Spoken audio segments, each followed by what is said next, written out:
Sous la présidence de son Excellence, Monsieur le Président de la République, le Conseil des ministres a tenu sa session ordinaire ce jeudi 15 juin 2017 de 10h à 12h avec l'ordre du jour suivant. 1. Message de son Excellence, Monsieur le Président de la République. 2. Compte rendu des sessions ordinaires du Conseil interministériel tenues les 6 et 13 juin 2017. 3. Décisions. 4. Divers. Au titre du premier point de l'ordre du jour, Monsieur le Président de la République a demandé au gouvernement de veiller à la correcte application et au suivi des mesures adoptées pour accélérer la distribution des engrais aux agriculteurs. Le chef de l'État a invité les ministres concernés à procéder à l'évaluation du niveau de réalisation des grandes infrastructures en cours et à veiller au respect des délais de livraison des ouvrages programmés. Le président de la République a demandé au ministre en charge des mines de produire un rapport sur l'application de la politique de promotion du contenu local au niveau des exploitations minières. Le chef de l'État a demandé au gouvernement de tirer les conclusions des dernières visites de travail de la Société financière internationale et de la Banque islamique de développement. Au titre du deuxième point de l'ordre du jour, Monsieur le Premier ministre a introduit le compte-rendu des sessions ordinaires du Conseil interministériel qui se sont tenues donc les 6 et 13 juin 2017. À ce titre, le Conseil a entendu successivement pour la session du 6 juin 2017, au titre de l'examen de textes. La ministre des Travaux publics a soumis l'examen du projet de décret portant modalité d'application de la loi L 2016-074 AN du 30 décembre 2016 portant protection du patrimoine routier national de la République de Guinée. Elle a indiqué que la communication a pour but d'approuver le projet de texte d'application de cette loi. Ce patrimoine comprend essentiellement l'emprise de la route et ses équipements routiers. La ministre a informé que le projet de décret proposé prévoit de créer un certain nombre d'organes de haut niveau pour suivre la protection du patrimoine routier. Le texte de décret expose les détails des sanctions applicables aux contrevenants, la localisation et les modalités de fonctionnement des stations de pesage routier. La ministre a déclaré que la gestion rationnelle commence par la protection de l'existant, puis son entretien et ensuite les nouvelles constructions. Les formes d'agression que le patrimoine routier subit sont variées et en perpétuelle croissance. La ministre a souligné que le projet de décret permettra de compléter l'arsenal juridique en matière de gestion et de protection du patrimoine routier national. Au cours des débats, plusieurs observations ont porté sur la clarification de la mission du comité interministériel, la nécessité de mettre en place une agence routière pour la gestion du patrimoine routier, la définition des mécanismes de gestion des voiries et leur utilisation anarchique, ainsi que le moyen de contrôle des surcharges, la nécessité de prévoir le recrutement d'agents pour la mise en place d'une brigade mobile dans le cadre de l'application de cette loi. Au titre de la communication, le ministre du Budget a fait une communication relative à la dématérialisation des bulletins de paie de personnel de la fonction publique. Le ministre a indiqué que dans le cadre de la modernisation de l'administration publique guinéenne et de la mise en place des réformes amorcées par son ministère, la dématérialisation des bulletins de paie de salaire de l'État peut être envisagée comme un projet à la fois moderne, économique et facilitateur. Il a révélé que pour la production des bulletins de paie, les frais de maintenance des équipements techniques ainsi que les frais d'acheminement des documents engendrent des coûts élevés. Les bulletins sont imprimés pour 100 000 fonctionnaires avec un coût mensuel à 800 francs par bulletin de paye. Le ministre a déclaré que la dématérialisation des bulletins de paye s'inscrit dans le cadre de la révolution technologique en cours. Elle offre la possibilité à tous les travailleurs de la fonction publique, à partir d'un poste connecté à Internet, et de leur identifiant personnel de pouvoir accéder directement à leur bulletin de paie. Il s'agit donc des ordinateurs, des smartphones et autres tablettes. Pour assurer la protection et la confidentialité de l'information salariale, un espace sécurisé sera dédié à chaque fonctionnaire et il sera accessible seulement au moyen de ces informations strictement personnelles, l'identifiant, le numéro de matricule, la date de naissance et un mot de passe. Les avantages de cette dématérialisation ont été présentés au gouvernement, aussi bien pour le fonctionnaire que pour l'État. Notamment la protection contre les pertes et destructions, l'accessibilité aux bulletins de paie à distance, la familiarisation avec l'outil Internet, la réduction des frais d'impression, l'optimisation des processus de gestion des ressources humaines et la modernisation de l'administration. Le ministre a indiqué que pour la première phase de l'expérimentation, cette application ciblera un public pilote, c'est-à-dire les fonctionnaires titulaires, avant de s'étendre à l'ensemble des salariés de l'État, titulaires et contractuels. Il a suggéré que le gouvernement décide de dématérialiser tous les bulletins de paie avant la fin du premier trimestre 2018. À partir du 1er avril 2018, les bulletins de paie fournis par le ministère du Budget seront par défaut électroniques, à moins qu'un agent demande expressément la version papier. Il a sollicité le soutien des membres du Conseil, en particulier les ministres en charge de la fonction publique, du travail, des finances, des télécommunications et des nouvelles technologies, pour la réussite de l'initiative.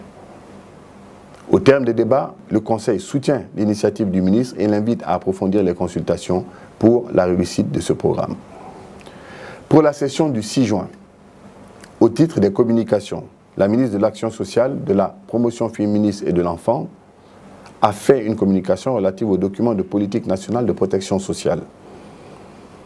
Elle a rappelé que depuis l'indépendance de la Guinée, les gouvernements précédents se sont inscrits dans des questions de protection sociale conformément aux instruments juridiques internationaux et régionaux de protection et de promotion des droits en faveur des groupes vulnérables. Elle a souligné qu'en dépit de l'existence de plusieurs mesures de protection sociale publique, privée et mixte, seulement 6% de la population guinéenne bénéficie d'une couverture sociale. Elle a soutenu que le document de protection sociale a été élaboré de façon participative par un comité interministériel composé de hauts cadres sous la direction de son ministère, avec un accompagnement technique et financier des partenaires de développement, la Banque mondiale, l'UNICEF, le BIT. La ministre a rappelé que cet outil précieux de protection sociale est conforme avec la vision Guinée 2040 et est inscrit dans le plan national de développement économique. Il a fait l'objet d'une remise solennelle au gouvernement lors du forum sous-régional sur la protection sociale qui a été organisé à Conakry du 7 au 9 décembre 2016. Elle a sollicité le soutien du Conseil pour l'adoption de cet outil. Le ministre de la fonction publique, de la réforme de l'État et de la modernisation de l'administration a fait une communication relative à la célébration de la Journée africaine de la fonction publique du 21 au 23 juin 2017 à Kigali, au Rwanda, et au protocole d'accord de coopération dans le domaine de la fonction publique et du travail, signé le 13 mai 2016 entre la Guinée et le Rwanda. Il a rappelé que la ministre en charge des Affaires étrangères a transmis par notre le 20 2017 la tenue de la Journée africaine de la fonction publique à Kigali sur le thème « Enraciner la culture de prestation de services sans partenariat avec les jeunes pour la transformation de l'Afrique ». Le ministre a indiqué que 4 sous-thèmes sont abordés lors de cette rencontre, à savoir établir des partenariats avec les jeunes pour bâtir une fonction publique réceptive et durable. 2. Promouvoir la culture du professionnalisme et des valeurs éthiques dans la fonction publique africaine. 3. Promouvoir l'autonomie et l'autonomisation de la jeunesse africaine pour le développement économique et social. Et 4. Tirer parti des compétences en technologie d'information et de communication pour une prestation de services de qualité. Le ministre a sollicité un appui du gouvernement pour la célébration de la Journée africaine de la fonction publique en Guinée, mais également soutenu que notre pays soit représenté par une forte délégation à Kigali. Il a par ailleurs rappelé qu'un protocole d'accord de coopération dans le domaine de la fonction publique et du travail a été signé le 13 mai 2016 entre le gouvernement guinéen et le gouvernement de la République du Rwanda. Dans ce protocole, 10 domaines de coopération ont été ciblés. Le ministre a informé que dans le cadre de la mise en œuvre de ce protocole d'accord, les autorités rwandaises ont invité la Guinée à dépêcher une équipe d'experts à Kigali pour préparer les modalités d'exécution de certains projets et activités contenus dans ce protocole. Au terme des débats, le Conseil sollicite un appui pour le ministre et l'invite à poursuivre les préparatifs des travaux en collaboration avec les ministres en charge des Affaires étrangères et celui de la jeunesse. Le ministre de la Santé a fait une communication relative au niveau d'avancement de l'évaluation et de revue des agréments des sociétés grossistes répartiteurs de produits pharmaceutiques en Guinée. Il a rappelé que la mise en place des sociétés grossistes depuis 1985 jusqu'à nos jours a connu une déréglementation et le non-respect des normes qui a conduit le pays à dénombrer plus de 100 sociétés grossistes répartiteurs dont la plupart alimentent le marché illicite en faux médicaments. Du coup, le dérèglement devient la règle et le fonctionnement des officines privées s'en trouve affecté. La conséquence de ce dysfonctionnement est de compromettre dangereusement la santé de nos concitoyens. Le ministre a précisé que l'objectif de la Commission nationale d'évaluation et de revue des sociétés grossistes pharmaceutiques est de mettre fin aux sources d'approvisionnement de notre pays en faux médicaments, de revoir le nombre de sociétés grossistes importateurs à la baisse, d'assainir le secteur privé pharmaceutique par l'application correcte de la loi. Il a indiqué que les résultats préliminaires de la première étape consacrée à l'évaluation administrative de l'ensemble des sociétés grossistes répertoriées de la Direction nationale des laboratoires a porté sur 94 sociétés contre 97 déclarées. Le ministre a déclaré que le rapport de la Commission nationale aboutit aux conclusions suivantes. Une légèreté notoire dans le traitement des dossiers au vu des directives. Des sociétés agréées sans statut. Les éléments justifiant la capacité du marché pharmaceutique total n'ont pas été observés.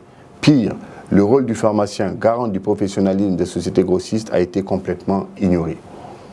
Le ministre a envisagé la deuxième étape qui sera consacrée à l'évaluation opérationnelle des sociétés grossistes sur le terrain. Cette étape permettra à la Commission de se rendre sur les différents sites de sociétés pour constater le fonctionnement des dites sociétés conformément à la loi pharmaceutique. L'opération se déroulera pendant la période juin à août 2017. Le ministre a enfin informé que la Commission est en train d'analyser les données d'importation des médicaments fournis par la Direction générale de la douane pour connaître exactement sur une année le volume de médicaments importés en Guinée, la valeur monétaire de ces importations, les sociétés importatrices de médicaments en vue de les comparer avec le répertoire du ministère de la Santé. Au terme des débats, le Conseil soutient l'initiative du ministre et l'invite à poursuivre la réforme. Il demande au ministre de soumettre le rapport définitif à une prochaine session. À l'issue des débats sur les différentes questions soulevées, le Conseil a décidé ce qui suit. 1. Le Conseil adopte le projet de décret portant protection du patrimoine routier national de la République de Guinée, sous réserve de la prise en compte des observations formulées. Le Conseil invite la ministre à faire une communication sur la mise en place d'une agence routière en Guinée à la prochaine session. 2. Le Conseil adopte le document de politique nationale de protection sociale. Au titre des divers, le ministre en charge de l'énergie a informé qu'une perturbation sur les lignes est intervenue, les lignes de transport d'électricité bien entendu, suite à une vandalisation de la ligne de Garafiri. Le ministre de la Santé a informé du décès de M. Babatunde, ex-directeur exécutif du FNUAP en Guinée, à New York le lundi 5 juin dernier. La ministre des Travaux publics a informé de l'inauguration du pont Okaka aujourd'hui, le 15 juin 2017. La ministre des Travaux publics a également informé de la tenue de l'atelier de présentation du projet de stratégie pour le développement et la gestion du secteur routier en Guinée, le mercredi 7 juin dernier. Le ministre de la Justice a informé de la tenue de la réunion du Conseil des ministres de l'OHADA le jeudi 8 juin à Conakry. Et la ministre des Affaires étrangères et des Guinéens de l'étranger a informé que le ministre français en charge de l'Europe et des Affaires étrangères, Jean-Yves Le Drian, effectuera mercredi 14 juin une visite de travail à Conakry. Avant de lever la séance, le président de la République a justement donné des informations sur la visite du ministre français en charge de l'Europe et des Affaires étrangères et sur les discussions qu'ils ont eues. Il a également informé le Conseil de ses travaux au sein de l'Union africaine. Enfin, le chef de l'État a annoncé sa prochaine visite officielle au Japon, le Conseil des ministres.